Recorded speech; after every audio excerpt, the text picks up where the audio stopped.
আমানতু বিল্লাহি ওয়া মালাইকাতিহি ওয়া কুতুবিহি ওয়া রুসুলিহি ওয়াল ইয়াউমিল আখির ওয়াল কদরি খাইরিহি ওয়া শাররিহি মিনাল্লাহি তাআলা ওয়াল বা'থি বা'দাল মাউত। ঈমানে মুফাসসাল, আমি আল্লাহর উপর বিশ্বাস রাখলাম। আমানতু বিল্লাহ, আল্লাহর উপর বিশ্বাস রাখলাম। ওয়া মালাইকাতিহি, আল্লাহর ফেরেশতার উপর ঈমান আনলাম। ওয়া কুতুবিহি, আসমানি সব কিতাব সব সহিফার উপর আমি ঈমান নিয়ে আসলাম। আল্লাহর বান্দা বলেন ওয়া রুসুলিহি, আদম নবী থেকে ঈসা আলাইহিস সালাতু ওয়াস সালাম পর্যন্ত যত নবী রাসূল এসেছেন সমস্ত নবী রাসূলদের দাওয়াতের উপর ঈমান আনলাম, তাদের দ্বীনের উপর আমি ঈমান আনলাম। তবে বিস্তারিত তো জানা নাই, এই জন্য বিস্তারিত ঈমান আনা জরুরিও না, শুধু মনে প্রাণে বিশ্বাস করে নেয়া। আদম নবী থেকে ঈসা রূহুল্লাহ আলাইহিস সালাতু ওয়াস সালাম পর্যন্ত যত নবী রাসূল দুনিয়াতে এসেছেন সকলেই সত্য নবী ছিলেন, সকলেই সত্য রাসূল ছিলেন। সকল যা নিয়ে এসেছেন সত্য সত্যই নিয়ে এসেছেন। ইসলামের দাওয়াত, ঈমানের দাওয়াত পরিপূর্ণভাবে সম্পন্ন করেছেন, পরিপূর্ণভাবে দিয়েছেন, কোনো সন্দেহ নাই। এই বিষয়গুলোর উপরে ঈমান নিয়ে আসা, বিস্তারিত ঈমান আনা জরুরি নয়। কিন্তু মুহাম্মাদুর রাসূলুল্লাহ সাল্লাল্লাহু আলাইহি ওয়াসাল্লামের শরীয়তের ব্যাপারে আমার ঈমান আনতে হবে কি রকম?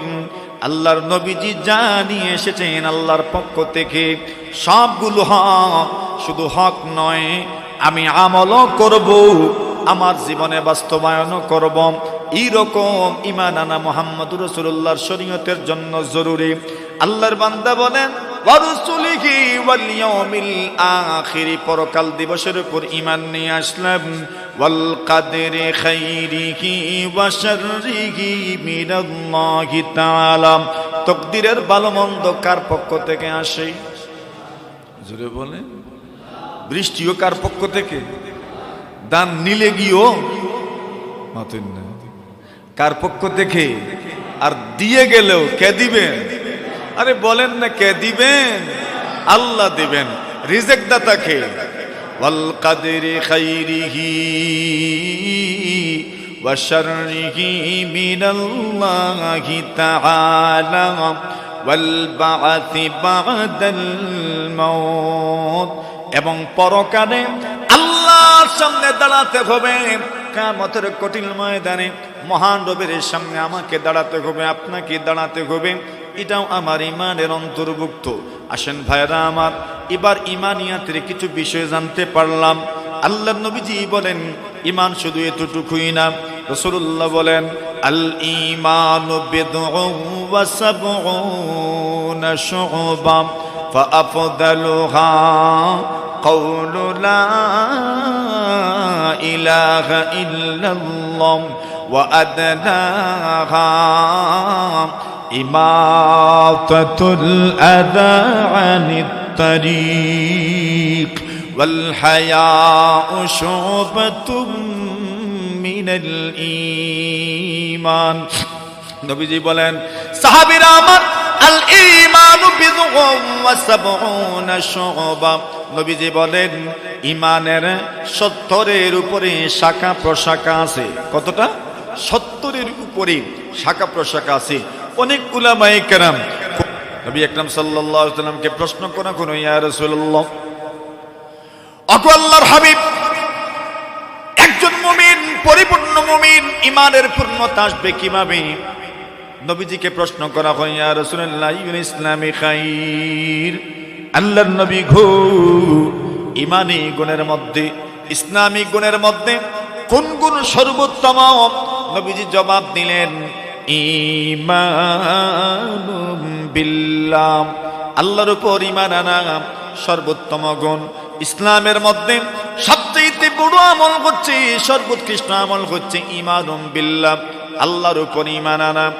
এরপরে রাসূল সাল্লাল্লাহু আলাইহি ওয়াসাল্লাম বলেন ওয়াবিরুল ওয়ালিদাইন, মা বাবার সঙ্গে সুন্দর আচরণ করা, ইসলামিক গুণের মধ্যে সর্বোত্তম একটা গুণ, ও জিহাদুন ফি সাবিলিল্লাহ, আল্লাহর রাস্তায় জিহাদ করা ইসলামী গুণের মধ্যে সর্বোত্তম একটা গুণ। মানে সাহাবায়ে কেরাম ইমানের কোন ইমান পরিপূর্ণ, কোন ইসলাম পরিপূর্ণ, ইমানের গুণাগুণগুলোকে, ইসলামের গুণাগুণগুলোকে নবীজি তা উম্মতের সামনে বয়ান করেছেন। বয়ান করতে করতে করতে করতে কত ধরনের বক্তৃতা যে দিয়েছেন, কত ধরনের বক্তব্য যে দিয়েছেন। কোন সময়ে বলতে বলতে এমনভাবে বলেছেন যার মধ্যে সামান্য পরিমাণ ত্রুটি আছে। নবী বলে দিয়েছেন ওই লোকটা মুসলমান হতে পারে না। এখন বলেন মুসলমান হতে পারে না কেমনে বললেন? নবীজি বলেন কোন মানুষ পেট পুরে খাবার খেল কিন্তু তার প্রতিবেশী ক্ষুধার্ত, নবীজি বলছেন সে ইমানদার হতে পারে না, সে ইমানদার হতে পারে না।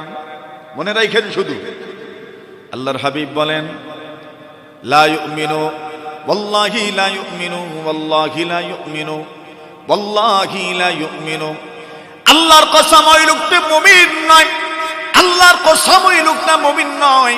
তিনবার বলেছেন আল্লাহর কসম ওই লোকটা মুমিন নয়। সাহাবায়ে কেরাম বলেন ইয়া রাসূলুল্লাহ মান, কার সম্পর্কে আপনি বলছেন সে মুমিন নয়? নবীজি বলেন মাল্লা ইয়ামানু জারুহু বাওয়াইকা, নবী বলেন যে ব্যক্তির অনিষ্ট থেকে, তার কষ্ট থেকে, তার অনিষ্ট থেকে যার প্রতিবেশী নিরাপদ নয়, নবী বলেন এমন প্রতিবেশী কখনো মুমিন নয়। নাউজুবিল্লাহ। এখন দেখেন হিসাব মিলেনি আমাদের সাথে, মিলে না? মিলে। নবীজি বলেন আল্লাহি লা ইউমিনু, কসম আল্লাহর সে মুমিন নয়, সে মুমিন নয়, সে মুমিন নয়। কে? নবীজি বললেন মাল্লা ইয়ামানু জারুহু বাওয়াইকাহু, যার প্রতিবেশী তার অনিষ্ট থেকে মুক্ত নয়, নিরাপদ নয়, নবী বলতেন সে মুমিন।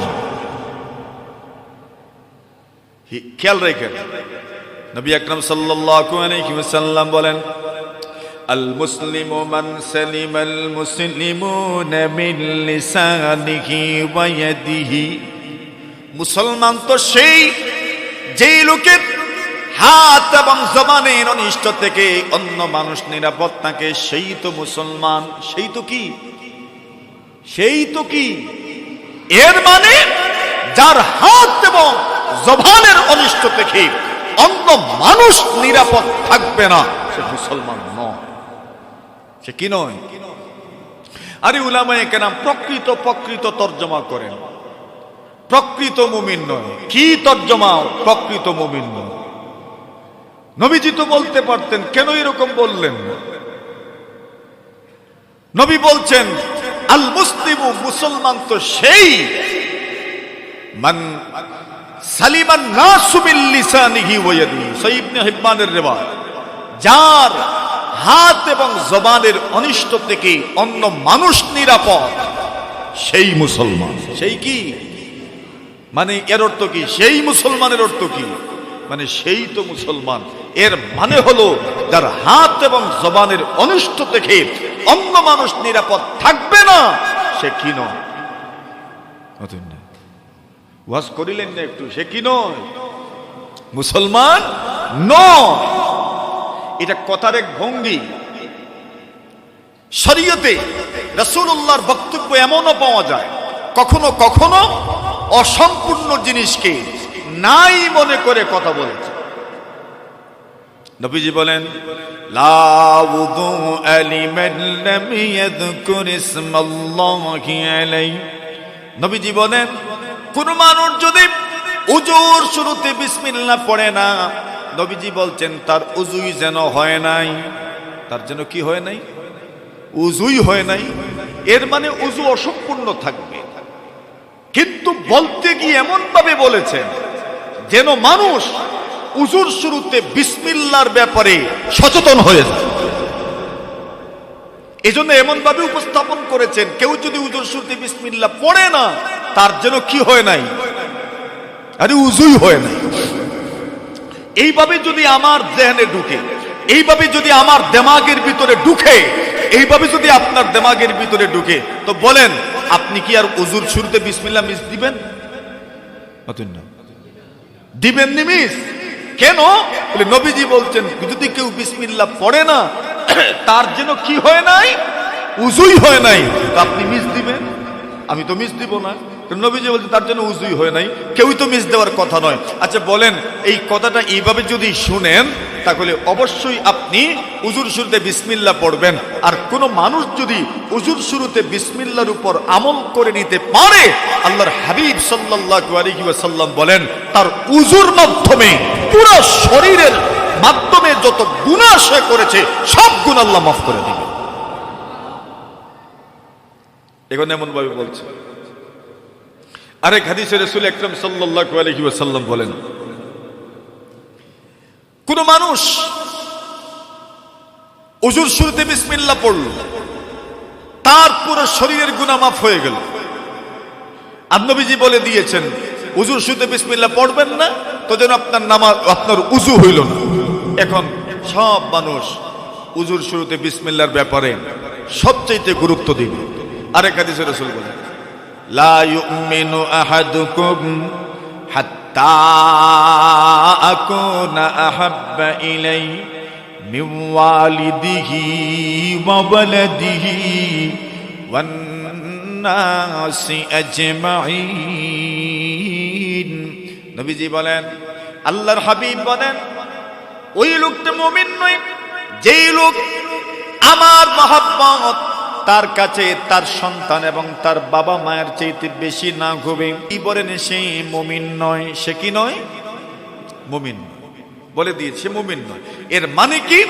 আমি মুমিন হতে হলে নবীর মহব্বত আমার কাছে আমার সন্তানের চাইতে, আমার বাবা মায়ের চাইতে আমার অন্তরে নবীর মহব্বত যদি বেশি থাকে তবেই আমি কি তবেই আমি কি মুমিন। এখন নবীজি বলছেন আল মুসলিমু মান সালিমাল মুসলিমুনা মিন লিসানিহি ওয়া ইয়াদিহি। মুমিন তো সে যার জবান এবং হাত থেকে কেউ কষ্ট পায় না। সেই মুসলমান যদি এমন ভাবে বলা হয় তাহলে প্রত্যেকটা মুমিন, প্রত্যেকটা মুসলমান চেষ্টা করবে তার মাধ্যমে যেন কেউ কষ্ট না পায়। ঠিক না বেটি? এর মাধ্যমে কি হবে? একটা সমাজ ব্যবস্থা সুন্দর হয়ে যাবে। নবীজি এইভাবেও কথা বলেছেন, মানে ঈমানকে গুরুত্বের সাথে তুলে ধরেছেন। ঈমান কোন কোন কারণে নষ্ট হইতে পারে, দুর্বল হইতে পারে, সেই ব্যাপারটাও রাসূল আকরাম সাল্লাল্লাহু আলাইহি ওয়াসাল্লাম উম্মতের সামনে তুলে ধরেছেন। ঈমান মজবুত হয় কিভাবে সেই ব্যাপারটাও রাসূলুল্লাহ সাল্লাল্লাহু আলাইহি ওয়াসাল্লাম উম্মতের সামনে তুলে ধরেছেন। ঈমানকে মজবুত করার যত পথ পদ্ধতি আছে সেই ব্যাপারটা রাসূলুল্লাহ সাল্লাল্লাহু আলাইহি ওয়াসাল্লাম উম্মতের সামনে তুলে ধরেছেন। আপনার ঈমানকে মজবুত করতে হলে একমাত্র ব্যবস্থা হচ্ছে নেক আমল। একমাত্র ব্যবস্থা কি? নেক আমল। নেক আমলের মাধ্যমেই ঈমানের নূর বাড়ে, নেক আমলের মাধ্যমেই ঈমানের পাওয়ার বাড়ে, নেক আমলের মাধ্যমেই ঈমানের মধ্যে আল্লাহ তাআলা বরকত দান করেন। আর নেক আমল যত কমবে, গুনাহ যত বাড়বে, আপনার ঈমানের পাওয়ার তত কমতে থাকবে। গুনাহ যত বাড়বে আপনার ঈমানের মধ্যে ঘাটতি তত আসবে। গুনাহ যত বাড়বে আপনার ঈমানের মধ্যে কমতি তত বেশি আসবে। এবার আসেন নবীজি এই হাদিস শরীফগুলো সামনে রেখে আমরা ঈমান এর পাওয়ার বুঝলাম। ঈমান এত পাওয়ারফুল এক জিনিস, কোন মানুষ জাহান্নাম থেকে মুক্তি লাভ করবে ঈমানের বরকতে, ঈমানের পরে। রাসূলুল্লাহ এর একটা উদাহরণ উম্মতের সামনে তুলে ধরেছেন। এবার আসেন ওই ঈমান কেমন জিনিস এবং এই ঈমান এর অন্তর্ভুক্ত কিছু জিনিস সম্পর্কে আমাদের ধারণা থাকার দরকার। ঈমানের অন্তর্ভুক্ত যে সকল জিনিস, এই সকল জিনিসের মধ্যে কিছুর নাম তো আমরা মুখস্থ আছে, যদিও বুঝ নাই। নাম মুখস্থ আছে, বুঝি না। যেমন মক্তবের মধ্যে আমরা পড়ছিলাম ঈমানে মুফাসসাল, পড়ছিনি? আমানতু বিল্লাহি ওয়া মালাইকাতিহি ওয়া কুতুবিহি ওয়া রুসুলিহি ওয়াল ইয়াউমিল আখির ওয়াল কদরি খাইরিহি ওয়া শাররিহি মিনাল্লাহি তাআলা ওয়াল বা'সি বা'দাল মাউত। ইমানে মুফাসসাল, আমি আল্লাহর উপর বিশ্বাস রাখলাম, আমানতু বিল্লাহ, আল্লাহর উপর বিশ্বাস রাখলাম, ওয়া মালাইকাতিহি, আল্লাহর ফেরেশতার উপর ঈমান আনলাম, ও কুতুবিহি, আসমানি সব কিতাব সব সহিফার উপর আমি ঈমান নিয়ে আসলাম। আল্লাহর বান্দা বলেন ওয়া রুসুলিহি, আদম নবী থেকে ঈসা আলাইহিস সালাতু ওয়াস সালাম পর্যন্ত যত নবী রাসূল এসেছেন সমস্ত নবী রাসূলদের দাওয়াতের উপর ঈমান আনলাম, তাদের দ্বীনের উপর আমি ঈমান আনলাম। তবে বিস্তারিত তো জানা নাই, এই জন্য বিস্তারিত ঈমান আনা জরুরিও না, শুধু মনে প্রাণে বিশ্বাস করে নেয়া। আদম নবী থেকে ঈসা রূহুল্লাহ আলাইহিস সালাতু ওয়াস সালাম পর্যন্ত যত নবী রাসূল দুনিয়াতে এসেছেন সকলেই সত্য নবী ছিলেন, সকলেই সত্য রাসূল ছিলেন, সকল যা নিয়ে এসেছেন সত্য সত্যই নিয়ে এসেছেন। ইসলামের দাওয়াত, ঈমানের দাওয়াত পরিপূর্ণভাবে সম্পন্ন করেছেন, পরিপূর্ণভাবে দিয়েছেন, কোনো সন্দেহ নাই। এই বিষয়গুলোর উপরে ঈমান নিয়ে আসা, বিস্তারিত ঈমান আনা জরুরি নয়, কিন্তু মুহাম্মাদুর রাসূলুল্লাহ সাল্লাল্লাহু আলাইহি ওয়াসাল্লামের শরীয়তের ব্যাপারে আমার ঈমান আনতে হবে কি রকম? আল্লাহর নবীজি যা নিয়ে এসেছেন আল্লাহর পক্ষ থেকে সবগুলো হক, শুধু হক নয়, আমি আমলও করব, আমার জীবনে বাস্তবায়নও করব। এইরকম ঈমান আনা মুহাম্মাদুর রাসূলুল্লাহর শরীয়তের জন্য জরুরি। আল্লাহর বান্দা বলেন ওয়া রাসূলিহি ওয়াল ইয়াউমিল আখির, পরকাল দিবসের উপর ঈমান নিয়ে আসলাম। ওয়াল কদরি খাইরিহি ওয়া শাররিহি মিনাল্লাহি তাআলা, তাকদীরের ভালো মন্দ কার পক্ষ থেকে আসে? জোরে বলে। বৃষ্টিও কার পক্ষ থেকে? দান নিলে গিয়েও মাতেন না, কার পক্ষ থেকে? আর দিয়ে গেলেও কে দিবেন? আরে বলেন না, কে দিবেন? আল্লাহ দিবেন। রিজিক দাতা কে? ওয়াল কদরি খাইরিহি ওয়া শাররিহি মিনাল্লাহি তাআলা ওয়াল বা'সি বা'দাল মাউত, এবং পরকালে আল্লাহর সামনে দাঁড়াতে হবে, কিয়ামতের কঠিন ময়দানে মহান রবের সামনে আমাকে দাঁড়াতে হবে, আপনাকে দাঁড়াতে হবে। এটাও আমার ঈমানের অন্তর্ভুক্ত। আসেন ভাইরা আমার, এবার ঈমানিয়াতের কিছু বিষয় জানতে পারলাম। আল্লাহর নবীজি বলেন ঈমান শুধু এতটুকুই না। রাসূলুল্লাহ বলেন আল ঈমানু বিদউন ওয়া সাবউনা শু'বা ফাআফদালুহা কাউলু লা ইলাহা ইল্লাল্লাহ ওয়া আদনাহা ইমাতাতুল আযা আনিত তারিক ওয়াল হায়াউ শু'বাতুম মিনাল ঈমান। নবীজি বলেন সাহাবীরা আমার, আল ঈমানু বিদউন ওয়া সাবউনা শু'বা, নবীজি বলেন ঈমানের 70-এর উপরে শাখা প্রশাখা আছে। কতটা? 70-এর উপরে শাখা প্রশাখা আছে। অনেক উলামায়ে কেরাম কোরআন মাজিদের মধ্যে বর্ণিত অনেক ব্যাপারগুলো গণনা করে 70 নির্ধারণ করেছেন, কেউ 77 পর্যন্ত নিয়েছেন। আপনি যত গণবেন, যত বাড়াবেন, শাখাই তো বাড়তে বাড়তে বাড়তে বাড়তে অনেক দূর পর্যন্ত যেতে পারে। আবার এমনও হতে পারে কমাইতেও পারেন। আর হাদিসের মধ্যেই সবগুলো শব্দই পাওয়া যায়। আল্লাহর রাসূল হাদিস শরীফের মধ্যে 70-এর কথা বলছেন, 60-এর কথাও বলছেন, এমন বর্ণনাও আছে। আল্লাহর রাসূল 74টার কথাও বলছেন, এমন হাদিসও বিদ্যমান। তাহলে বাড়তেও পারে কমতেও পারে। আপনি গণবেন, আপনার গুনার মধ্যে বাড়তেও পারে কমতেও পারে। তবে নবীজি এই হাদিসের মধ্যে সর্বোচ্চটা আর সর্বনিম্নটা নিজেই বর্ণনা করেছেন, আর আলাদা করে একটা বিষয় উল্লেখ করেছেন। এই 3টা বিষয় যদি আমরা একটু আলোচনা করি, তবে ঈমানের শাখা প্রশাখা এবং ঈমানের মৌলিক বিষয়গুলো সম্পর্কে কিঞ্চিত না হলেও ধারণা আমরা পেয়ে যেতে পারবো। আল্লাহর রাসূল বলেন ইমানের এই শাখাগুলোর মধ্যে সর্বোত্তম শাখা হচ্ছে ফাআফদালুহা, সর্বোত্তম শাখা হচ্ছে কাউলু লা ইলাহা ইল্লাল্লাহ, লা ইলাহা ইল্লাল্লাহ পড়া, লা ইলাহা ইল্লাল্লাহ বলা।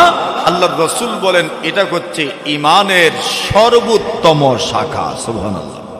সবচেয়ে উত্তম শাখা, সবচেয়ে উত্তম, সবচেয়ে উন্নত, সবচেয়ে ফজিলতপূর্ণ শাখাটা হচ্ছে কাউলু লা ইলাহা ইল্লাল্লাহ, আল্লাহ তাআলা ছাড়া কোনো মাবুদ নাই, এই কথাটা বলা এটা সর্বোত্তম।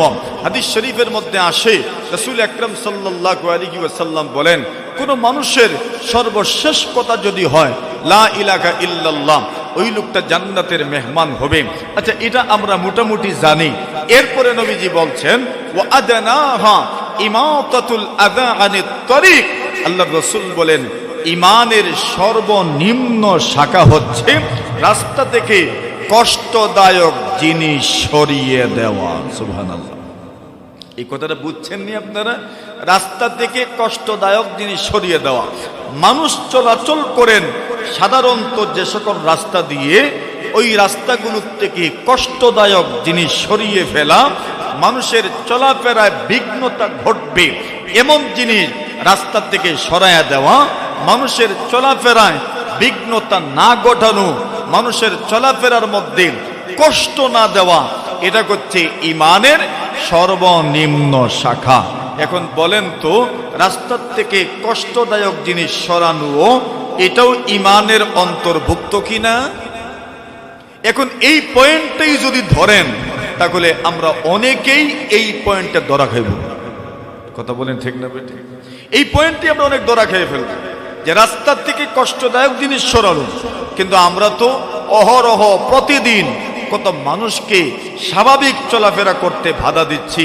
রাস্তাঘাটে এমনভাবে দাঁড়িয়ে থাকি, অথবা এমনভাবে গাড়ি পার্কিং করি, অথবা রাস্তাঘাটে এমনভাবে আমরা প্রতিবন্ধকতা সৃষ্টি করি যে শেষ পর্যন্ত মানুষ রাস্তা দিয়ে চলাফেরা করতে পারে না।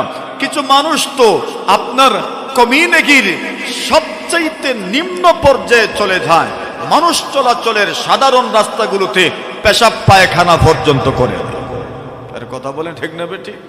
এখন বলেন ওই লোকটা কি ইমানের সর্বনিম্ন শাখা যেটা, ওইটাও কি নিজের মধ্যে ফিট করতে পারলো? ওইটাও তো নিজের মধ্যে ফিট করতে পারলো না। অথচ রাসূল আকরাম সাল্লাল্লাহু আলাইহি ওয়াসাল্লাম হাদিস শরীফের মধ্যে বলেন ওয়া ইমাতাতুকাল আযা আনিত তরিকি লাকা সাদাকা। নবীজি বলেন, সাহাবীরা আমার, তোমার ছোট ছোট আমলগুলো আল্লাহ তাআলার কাছে এত দামি, এত দামি। তুমি যে ছোট ছোট আমল করো, এই আমলগুলো আল্লাহ তাআলার কাছে এত দামি হয়ে যায়। তোমার আমলগুলো আল্লাহ তাআলার কাছে সদকার সময় পরিমাণ সওয়াবের পর্যায়ে চলে যায়। রাসূলুল্লাহ সাল্লাল্লাহু আলাইহি ওয়াসাল্লাম বলেন ওয়া তাবাসসুমুকা ফি ওয়াজহি আখিকা লাকা সাদাকা।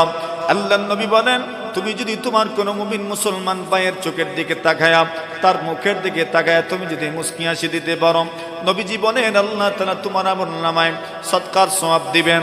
আল্লাহর হাবিব বলেন ওয়া ইমাতাতুকাল আযা আনিত তরিকি লাকা সাদাকা। আল্লাহর হাবিব বলেন, রাস্তা থেকে যদি কষ্টদায়ক জিনিস তুমি সরায় দিতে পারো, আল্লাহর হাবিব বলেন এই আমলটাও তোমার আমলনামায় সদকার সওয়াব হিসাবে লিখে দেওয়া হয়। সুবহানাল্লাহ। এখন রাস্তা থেকে আপনি কষ্টদায়ক জিনিস সরায় দিলেন। আমরা যখন রাস্তা দিয়ে চলাফেরা করি, অনেক সময় কেউ দেখবেন অজ্ঞতাবশত রাস্তার মধ্যে ইটের একটা টুকরা রেখে দিল, অথবা রাস্তার মধ্যে একটা পাথর রেখে দিল। একজন মানুষ অন্ধকার রাত্রে যখন এই রাস্তা দিয়ে যাবে, তখন তার ওই ইটের সাথে তার একটা টক্কর হয়ে যেতে পারে, তার কষ্ট হইতে পারে। আপনি যখন দেখেছেন, আপনি ওই কষ্টদায়ক জিনিসটা নিজের থেকে সরায় ফেললেন। আল্লাহর হাবিব সাল্লাল্লাহু আলাইহি ওয়াসাল্লাম বলেন ওয়া ইমাতাতুকাল আযা আনিত তরিকি লাকা সাদাকা। আপনি রাস্তা থেকে এই কষ্টদায়ক জিনিসটা যখন সরিয়ে ফেলেছেন, আল্লাহ তাআলা আপনার আমলনামায় সদকার সওয়াব দান করবেন। হাদিস শরীফে রাসূল বলেন, আপনি যদি কোনো মানুষকে সুন্দর ভাষায় কথা বলেন, আপনি তার সাথে সুন্দর কথা বললেন, সুন্দর ভাষায় কথা বললেন, আল্লাহ রাসূল বলছেন এই সুন্দর ভাষায় কথা বলার কারণে আল্লাহ তাআলা আপনার আমলনামায় সদকার সওয়াব দিবেন। আসেন, ইমাতাতুকাল আযা আনিত তরিকি লাকা সাদাকা, রাস্তা থেকে কষ্টদায়ক জিনিস সরিয়ে ফেলবেন, মানুষের চলাফেরায় বিঘ্নতা ঘটে এমন কোনো আপনি কষ্টের বিষয় জিনিস আপনি রাস্তায় রাখবেন না, রাখলেন না, আল্লাহ আপনাকে কি সওয়াব দিবেন। এক হাদিস শরীফের মধ্যে পাওয়া যায়, নবীজি বলেন জান্নাতের মধ্যখানে আল্লাহ আপনার জন্য ঘর বানাবেন। আচ্ছা এখন বলেন দুইটার মধ্যে কম্পেয়ার করেন একটু। উলামায়ে কেরাম লিখেন, হাদিসের শুরু হাতের মধ্যে লেখা হয়, যদি ইমানের সর্বনিম্ন শাখা অর্থাৎ রাস্তা থেকে কষ্টদায়ক জিনিস সরিয়ে ফেলা এর মাধ্যমে যদি এই পরিমাণ সওয়াব হয়, এর মাধ্যমে যদি এই পরিমাণ ফজিলত পান যে জান্নাতের মধ্যখানে আল্লাহ আপনার জন্য ঘর বানান, জান্নাতের মধ্যখানে আপনি থাকতে পারেন, তাহলে বলেন ইমানের সর্বোত্তম শাখা যেটা লা ইলাহা ইল্লাল্লাহর বিনিময়ে আপনি কি পেতে যাচ্ছেন? সুবহানাল্লাহ বলেন। তো রাসূলুল্লাহ ছোটটার মাধ্যমে যেন বড়টার দ্বারা কি হতে পারে এর একটা আমাদের সামনে খাকা তুলে ধরলেন, যে ছোটটার মাধ্যমে যদি এত কিছু হয় তো বড়টার মাধ্যমে কি হইতে পারে। ঠিক এইভাবে রাসূল আকরাম সাল্লাল্লাহু আলাইহি ওয়াসাল্লাম সর্বশেষ বলেন, ওয়াল হায়াউ শু'বাতুম মিনাল ঈমান। আল্লাহ রাসূল বলেন লজ্জা এটাও ঈমানের গুরুত্বপূর্ণ একটা অনুষঙ্গ, লজ্জা ঈমানের গুরুত্বপূর্ণ একটা অংশ, লজ্জা ঈমানের গুরুত্বপূর্ণ একটা অনুষঙ্গ। মানুষের মধ্যে যদি লজ্জা পাওয়া যায়, মানুষের মধ্যে যদি লজ্জা থাকে, তো ওই লোকটা হাজারো গুনাহ থেকে নিজেকে বাঁচায় রাখতে পারে। কিন্তু অত্যন্ত আফসোসের ব্যাপার, আমাদের মধ্যে অনেক কিছু কমতে কমতে কমতে কমতে এখন লজ্জাটাও কমে গেছে। কথা বলেন ঠিক না বেটিং? লজ্জা কমে গেছে, আর লজ্জা কমে যাওয়ার কারণে কত ধরনের গুনাহের মধ্যে আমরা যে ডুবে আছি ওইটা বলার আপনার শেষ বলতে বলতে কথা তো শেষ হয়ে যাবে, কিন্তু আমাদের গুনাহের ফিরিস্তি ওইটা শেষ হবে না। বেশিরভাগ ক্ষেত্রে দেখবেন এর পিছনে কারণ হলো যে আমরা লজ্জা নামক গুণ থেকে নিজেকে একদম খালি করে নিয়েছি। লজ্জা নামক গুণটাই যেন আমাদের মধ্যে আর বিদ্যমান নাই। এজন্য রাসূলুল্লাহ আলাদা করে এই বিষয়টা উল্লেখ করেছেন, ওয়াল হায়াউ শু'বাতুম মিনাল ঈমান। লজ্জা হচ্ছে ঈমানের গুরুত্বপূর্ণ একটা অনুষঙ্গ। এজন্যই রাসূলুল্লাহ সাল্লাল্লাহু আলাইহি ওয়াসাল্লাম হাদিস শরীফের মধ্যে বলেন, মা কানাল হায়াউ ফি শাইইন ইল্লা জানা। যে জিনিসের মধ্যে হায়া সম্পৃক্ত থাকে, যেই জিনিসের মধ্যে হায়া পাওয়া যায়, নবীজি বলেন ওই জিনিসের দাম আল্লাহ তাআলার কাছে বেড়ে যায়, এটার সৌন্দর্য বেড়ে যায়। কেন? হায়া আছে। আর অশ্লীলতার কারণে, অশালীনতার কারণে জিনিসের মর্যাদা কমে যায়। অশ্লীলতার কারণে জিনিসের মর্যাদা কমে, আর হায়ার কারণে যে আমল যে কোনো বিষয়ের সম্মান মর্যাদা আল্লাহ বৃদ্ধি করেন। এজন্য হায়া নামক গুণে আমাদের গুণান্বিত হওয়া দরকার। এটাও ঈমানের গুরুত্বপূর্ণ একটা অনুষঙ্গ। মেহমান আসবেন, বয়ান করবেন, গুরুত্বপূর্ণ আলোচনা হবে। মুফতি আনিসুর রহমান আশরাফি সাহেব এসেছেন, গুরুত্বপূর্ণ আলোচনা রাখবেন আপনাদের সামনে। আমি কথা আর দীর্ঘায়িত করছি না, আমার কথার সান্নির্যাস এবং খুলাসা হচ্ছে ঈমানের মতো এই মহাদৌলত, মহান নিয়ামতকে কদর করা দরকার। ঈমান কিভাবে বাড়ে, ঈমানের নূর কিভাবে বাড়ানো যায়, এই ব্যাপারে চেষ্টা করা দরকার। আর ঈমানের মধ্যে যত দুর্বলতা আছে, সেই দুর্বলতা ঘাটতি কমতি কিভাবে পূর্ণ করা যায়, এই ব্যাপারে আমাদের সচেষ্ট থাকার দরকার। আল্লাহ তাআলা আমাদেরকে কবুল করুন, সবাই বলি আমিন। ওয়া আখিরু দাওয়ানা আলহামদুলিল্লাহি রাব্বিল আলামিন।